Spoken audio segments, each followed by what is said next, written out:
खऱ्या संतांची भेट होणं एवढं सोपं नाही या, पण खरं संत जर आपल्या जीवनात आले तर भगवंताची प्राप्ती होते. पण खरं संत भेटणं गरजेचं आहे. आणि भेटल्याच्या नंतर आपली नजर सुद्धा तेवढी पवित्र असली पाहिजे की आपण खऱ्या संताला ओळखू शकतो. आपली नजर सुद्धा तेवढी खास असली पाहिजे की खरा संत समोर आल्याच्या नंतर आपण खऱ्या संताला ओळखू शकायला पाहिजे. ही ताकद सुद्धा आपल्या नजरेची असली पाहिजे. पण खरा संत कधी ओळखणार आहे? खरा संत ओळखणं एवढं सोपं आहे का? अरे साधा कीर्तनकार ओळखू येत नाही, खरा संत कधी ओळखणार आहे का लोक? मी एका ठिकाणी कार्यक्रमाला जात होतो. जरा विनोदाच्या भाषेत सांगायला आवडतं मला, कारण ते तुम्हाला पचलं पाहिजे म्हणून सोपं करून सांगतो. मी एक कार्यक्रमाला जात होतो. स्टँडला एक दादा मला भेटला. म्हणले महाराज, म्हणलं काय तुम्हाला युट्यूबला बघतो म्हणले. मी म्हणलं चांगली गोष्ट आहे दादा. म्हणे महाराज मन बाप महाराजांचे वर्ष वैकी मन बापले महाराजे यंदा अशी इच्छा आहे रविकिरण महाराज कीर्तन टी देवा. म्हणतो चांगली गोष्ट आहे. स्टँडला तारीख लिखी दिली. आज 4-5 दिवसभर कार्यक्रम म्हणून मला फोन करा म्हणे रविकिरण बाबा. म्हणतो काय तारीख द्या माशाला. म्हणता हो ज्यानं काय वडील त्यानं ध्यान मस्त ठेवलं. तुमले संबंध येते समजी. म्हटलं तारीख लक्षात आहे. म्हणे महाराज मना बापनं वर्ष श्राद्ध शे तुमले कीर्तन करणं शे तारीख दिये शे म्हणता ना भाऊ. पहिल्यांदा मनकडे कीर्तन शे म्हणता चांगली गोष्ट शिको. म्हणे महाराज जेवण आपल्याकडे. म्हणता हो दादा तुमकडे जेवण करसो. म्हणे काय काशात? म्हणता कर ना भाजी पोळी काहीतरी. हा म्हणे महाराज पहिल्यांदा आपल्याकडे इराणा. म्हणतो बासुंदी पापडी कर टाकू. नाही म्हणे महाराज पहिल्यांदा इराणा तुम्ही मनकडे पापडी. मग 2-4 भाज्या कर टाका. नाही म्हणे महाराज चांगलं सांगा ना तुम्ही पहिली जाऊ इराणा पहिली जाऊ महाराज जेवण. मग तुला का बोतडा लावलं जीव करत नाही. म्हणजे महाराज काय खात आहे बी समजत नाही. बाण सोडला नेमकं त्या घर कीर्तन तारीखोनी मी बघू एसटीना प्रवास करू. आता जावानंतर म्हणलं आता नवीन गावात कोणा घर कुठे शेणार आपले माहित नाही. उंच मोठ्याचं घर होतं. एक आजी माय बसली होती. म्हणतं बा या माणूसचं घर कुठे आपले माहित नाही. आपण पहिल्यांदा याच्यात आजीला विचारूच म्हणतं की आमका नाव व्यक्तीनं घर कुठेशी असं. मी त्या आजीकडे जायच राहणे तोपर्यंत आजीने मला हाक मार भाऊ आता आहे म्हणे. म्हणून म्हणतं बरी आहे ना. म्हणतं नक्की जा आजीना कोऱ्या तारीख द्यायची हो आपली बरोबर म्हणत म्हणतो आपण. आजीन बरोबर वय केली ना म्हणतं मला. मी जोडे गो आजीन मनकडे दे का मला. म्हणे भाऊ. म्हणतं काय? म्हणे तू करम मुली एकच का म्हणे. म्हणजे तुला काही कीर्तनकार नाही करम मुली इकणार परत बी समजणार नाही तुम्ही. मी म्हातारीकडे देखू काय मनकडे देखू कुठे तू काय राही नको असं. मग मला म्हणा चूक सापडली. ती जी बॅग होती ना म्हणे पेटाने ती बॅगच चुकीने होती. करम मुली इकणार गर्दी. मग दुसरा कार्यक्रम जाऊन टाइमने ती बॅग बदलाय टाकी. मग दुसरी बॅग वापरी मी. कोणती? ते जुना कीर्तनकार वापरत ना शबनम. शबनम बॅग मा मी पेटा टिले ना उपर्ण टिले ना दोतर टिले ना बॅग लिशने प्रवास करायला तो. आणि माझ्या नदीना त्या कोपराला जाणं होतं. नदीना थोडे थोडे चालणार ना तुम्ही. एक म्हैशीचे पाणी मारणार का बेकार शाळेत तुम्ही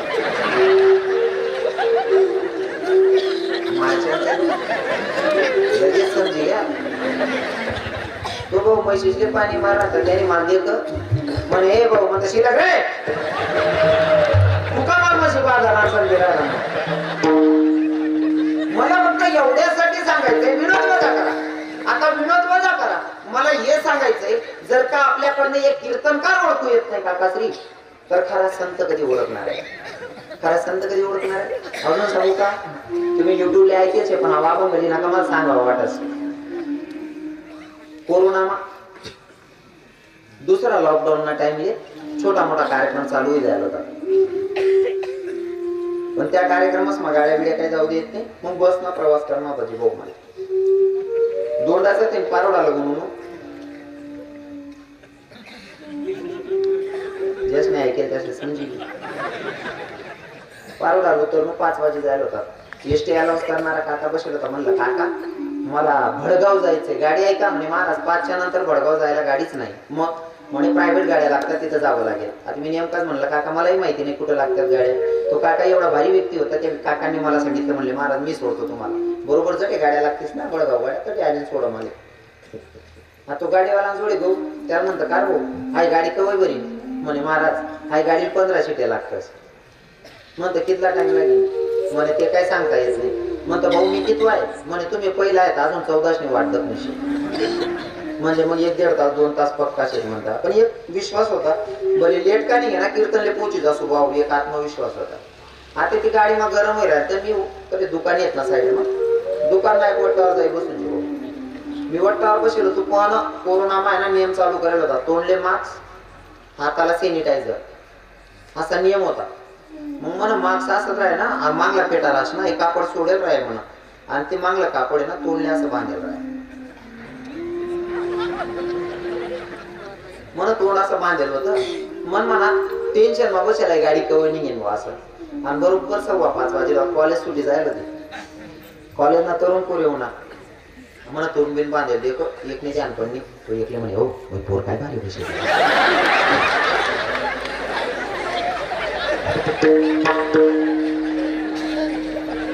मग काही सुधरी नाही. चांगलं विनीन चवणं बिने हसता बी येणे रडता बी येणे माझे.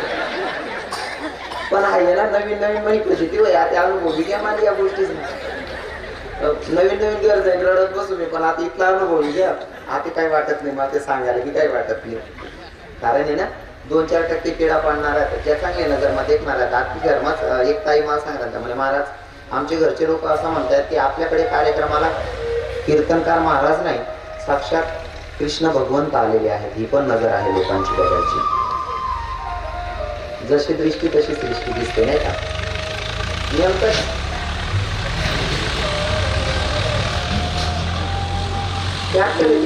त्यांना काय करत येडवान म्हणजे तेच तिथलं बी बर द्या ओढलंय जास जटे पटणं तटे पलटी मार दे त्याला पटणं तसं करत ते येड राहते. कितलं ठोकायचे दुसरा वाणी इथला राय मारतात आत्ती शांतताना बंद करून तिने आणि पुन्हा आत्मा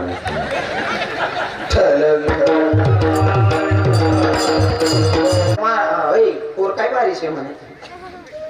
आता मला तोंड बांधलेलं होतं मी म्हणतात या येडा वैद्यात गाडीवर आली 1 तास लागला आपले 1 तास टाइमपास करणार आहे. 15 मिनिटानंतर तोंड न पडतं सोडा मी उपरनं तो एक नाही द्या पण हो पूर्ण रे पोरेशर म्हणे तो पूर्ण पोरेश आहे माहीत पडी की मग शांतता लिहायला पाहिजे ना.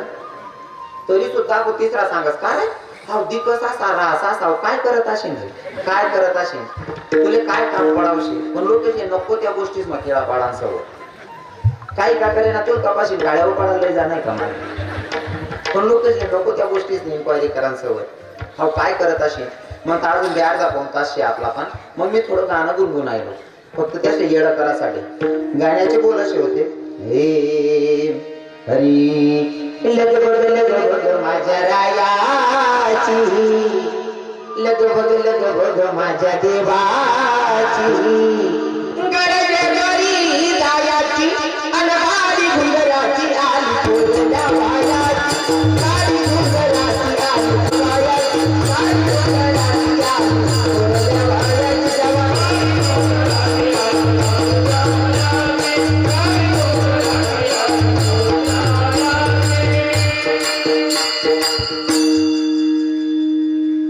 वायाची ऐकली ना तो म्हणे हो हा ते खंडेराव ना गाणं म्हणा नाव का कोण द्या असेल म्हणे मालबी घरी चालना न्याय करता का तेच कोण्या बी बनाय टाका मी म्हणतो आज मी थोडा वेळ राहायचे. मग मी दुसरं गवडण म्हणली पण ती आपल्या संप्रदायाची नाही जी गो गवडणीचे बोल होते ना ते तमाशगीर म्हणतात का ती गवडण म्हणली. जाऊ दे घट भरण्या मुनीला निघाली घट भरण्या मुनीला मला रे अडवू नको सोंग घेऊन गोडीचं सोंग घेऊन अशी लावू नको लाडी गोडी रंग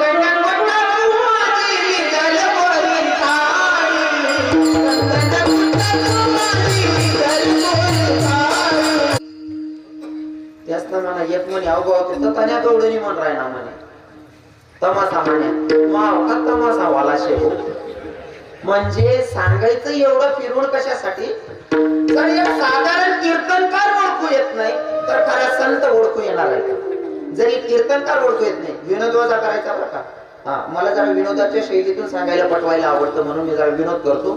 यामध्ये फक्त वाईट काही काढा नाही आडे काय कोणी काढणार दिकी राहणार नाही बा. सर्वजण आशिरा ना त्यावर अंदाज सापडी जात मला मालक फिराय ना बुवा असं बाकीना लेणार कमी जुड्यात जास्त पलटावतो आणि काही खराबी नाही का तू लेणी घेतली नाही ती बसशील पण आडे काय पण जुड्या पलटाय राहिल्या नाही बुवा पण तोंडी देखील समजत असता किडा पाळणारा कोण आपला कोण सर्व लोक चांगला दिकी राहणार आपलं कालदी सारखं चित लागे आटे पहिला मोबाईल राहिलं म्हणाले मग मना पडावा का बिन कपाशी ना वारमा पडी घ्या भो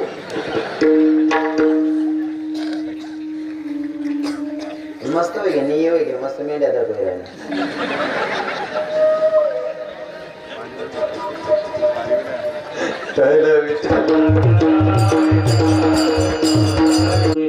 जीव तुम्हाकडे येतच का त्या मेंढपाड येतच का वा महाराज जे नाथबाबांचं चरित्र सांगतो ना मी शांतीप्रम नाथबाबा तसं त्या लोकेश माझी गैरी क्षमता करा बरली हो तुम्ही त्याच नाही मेंढ्या जर वावर मग घेता मारिल्या तरी सुद्धा आपला पाय पडतात त्या इथला नम्र राहतात पण आपल्या असं वाटत होत तुम्ही एवढा माणूस पाय पडणार ना बिचारा शेवटी जाऊ दे मग तुमले सांगू का त्या इथला हुशार राहताना 2 जण राहतात एक मेंढीच पण थांबसनी येते ना असं कराड देखील उभा राहस गावामाना येणारा दिखाल पाहिजे असं तो दुसरा सांगस तू घाल रे मी बघून घे घाल मेंढ्या कपाशी मग घाली देतस आणि जर कधी शेतकरी दखिले ना अहो जो मेंढ्या घालायला तो सांगत अरे हा कांडा काढणार ती रणकी झाली सत्यानाशीची कांड रे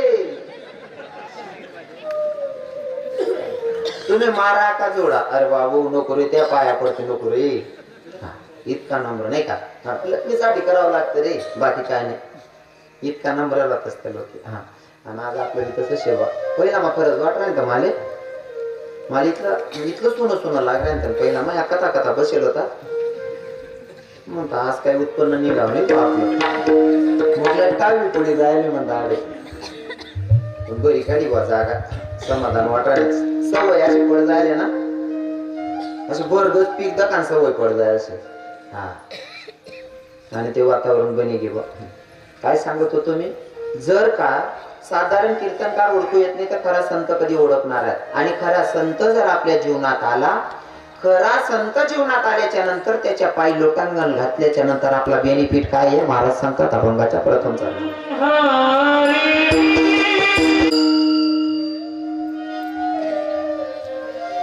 पहिल्या चरणामध्ये वाजले 10:20 पंचपदीला सुरुवात झाली होती 8:30 वाजेला जीवो कारण तुम्ही रामकृष्ण हरी म्हणलं का मी घडी पाहतोच 8:30 ला पंचपदीला सुरुवात झाली होती म्हणजे 2 तास कीर्तन असतं पंचपदी पासून तर जय विठ्ठल पर्यंत तुमचे आता माझ्याकडे शिल्लक राहिले 10 मिनिटं 10 मिनिटं बोलू का जय विठ्ठल करू हा मी मला प्रश्नाकडे ध्यान द्या पहिले मी 10 मिनिटं बोलू का जय विठ्ठल करू मी कितला तास बोलू असं विचारेल नाही तुमले तुमला मनाकडे फक्त 10 मिनिटं दे का ज्या नाही पटणं ते चालणार तुला तुले लक लागू म्हणा दादा आपण गे पण दे का इथला टाइम कीर्तनले बसणार हा बसतात नाही मी पहिले पण बघितले त्यांना गोडगाव नाही असं आहे का गोडगाव बरीच मंडळी यायचे ना विरोधा गोडगाव तुम्हाला परिसर मा चांगलं सवय पण कीर्तनले गाड्या तुम्ही बागलांना बी तसंच आहे खेळासुरती 50-50 किलोमीटर अंतर करून गाड्या कधी येतच बिचारा फक्त या गावाला घर झोपणार असं पोटभर जायला इथलं साधी पाहुणे आहेत मराली गेले तर या फक्त 30% येतं 70% बाहेर ना मग येतात ठीक आहे बघ तुम्ही म्हणला मग काय हा मागा ना पण घेतला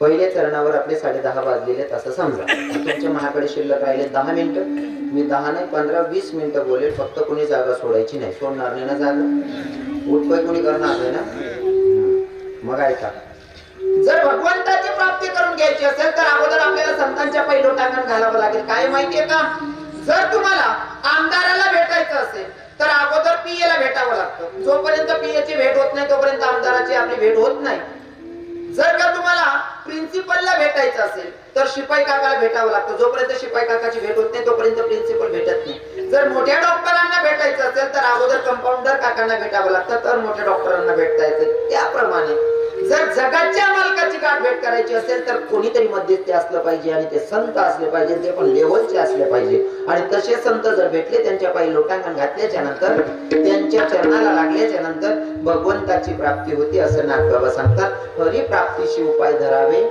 संतांचे ते पाय. मग त्यांचे पाय धरल्याच्या नंतर काय होतं? त्याने साधती साधने तुटती बंधनं घडतात. कारण संतांची प्राप्ती झाली, संत भेटल्याच्या नंतर भगवंताची प्राप्ती झाली आणि भगवंताची प्राप्ती झाल्याच्या नंतर तुटती भवाची बंधने. थोडक्यात सांगेल, कृष्ण भगवंत जन्माला यायच्या आधी देवकी माता आणि वसुदेव कुठं होते? बंदीखान्यामध्ये बंद होते. स्वतः जगाचा मालक त्याचे मायबाप बंदीखान्यामध्ये आहे. पोटात आहे बाळ, भगवंत स्वतः पोटात असल्यावर मायबाप बंदीखान्यामध्ये. पण जन्माला आल्याच्या नंतर देवकी मातेला दर्शन दिलं, वासुदेवाला दर्शन दिलं आणि दर्शन घेतल्याच्या नंतर जे बंधन होते ना हातापायाची, ते बंधन घडाले. हा, मी कथेमध्ये प्रमाण सांगतो. खुल गई सारे ताले ओए क्या बात हो गई, खुल गई सारे ताले ओए क्या बात हो गई, जब से जन्मे